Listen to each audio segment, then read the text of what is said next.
Днес реших да изпробвам какви са възможностите за генериране на графики и изображения в Canva за изготвяне на шаблон за месечен планер и кутии за дребни подаръчета. Това са генерираните изображения, които направих. Първо не зададох, че искам да е на български, след това след задаване, че искам вече да е на български планера. Ето това ми даде като резултат доста красив, доста подреден планер месечен с място за месец и всичко необходимо, за да може да си планираме месеца с важни цели, бележки. И сега ще ви споделя как може да опитате и вие. Създавам си първо нов проект, персонализиран размер, landscape формат. След като си отворя, си давам на елементи и тук си записвам, че искам черно-бял шаблон на месечен планер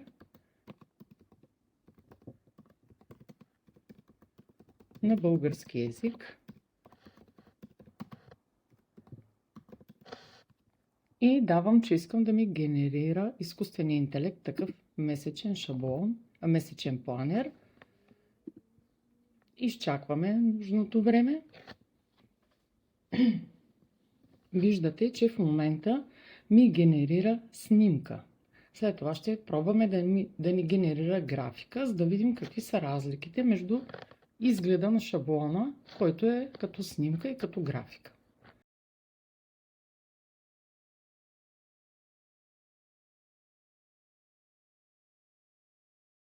Слагам си първия шаблон, който ми е генериран. Прилагам си го към страницата. Оразмерявам го да запълни целия лист. И сега ще го разгледаме. Ето, има си за дните от седмицата. Тук да си запишем кой е месеца. Има някакъв цитат. Приоритети за месеца, цели, напомняния, рефлексия и бележки. Сега ще добавя и другите шаблони, за да ги разгледаме и тях. Можем да напишем цветен шаблон за месечен планер. Не е нужно да е черно-бял. След като добавя всички шаблони, накрая ще ви споделя линк за тези шаблони в Canva и вие ще може да си ги отворите и да си ги редактирате.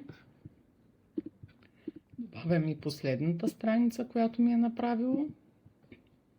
И ще пуснем сега да ни генерира вече като графика.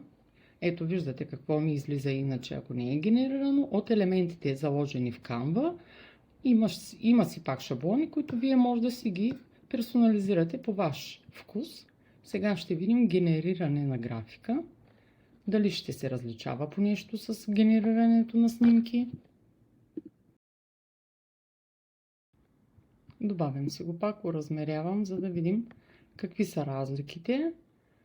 Няма много съществени разлики. Това, което виждам тук, има обаче ето такива, които не са се получили много добре.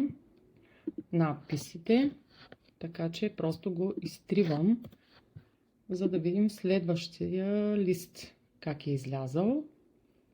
Тук пак не е много добре. Значи по-добре се е справил с генерирането на изображения. Пише си отдолу, че технологията е нова, в процес на усъвършенстване и не можем да искаме някакви чудеса от нея. Това е за графики. Навсякъде надписите не се четат, не са правилни. Този експеримент показва, че генерирането като снимка дава по-добри резултати.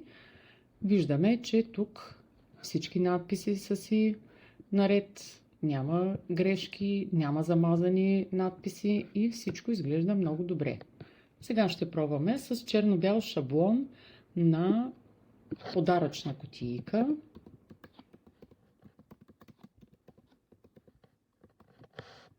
Да видим за снимки. Първо ще генерираме.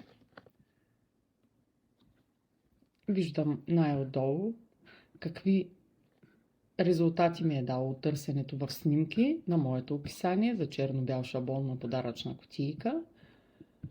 И сега ще видим какво ще ни генерира като снимки. Това е първото изображение. Виждаме, че има дадено и как изглежда точно кутийката след като се сгуби. Добри резултати ми даде, когато му дадох генериране на кутийка за бомбони. Виждате, че надписите са на български. Дори има украса по самата кутийка.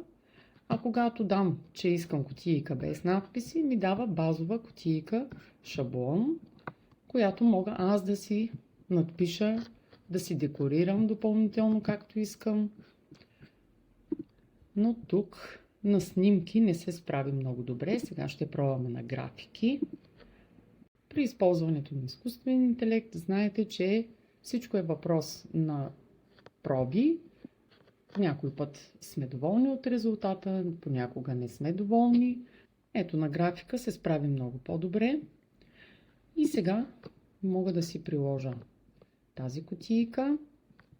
Ако това сърце в средата не ми харесва, спокойно мога да го покрия с някакъв елемент, например с квадрат, който да поставя отгоре с бял фон и вече да не ми пречи това сърце.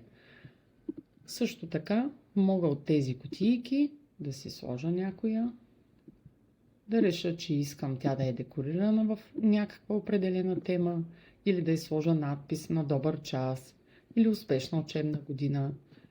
И след принтиране и изглабене тя да е готова за първия учебен ден за дребни подаръчна. Можете спокойно да използвате тези шаблони, които ще споделя като линк, или вие сами да изпробвате възможностите за генериране на графики или снимки. Ще видите, че не всеки път се получават добре резултатите, но с повече проби и с насочване може да се получат доста добри резултати. Сега, чрез споделяне, аз ще ви го споделя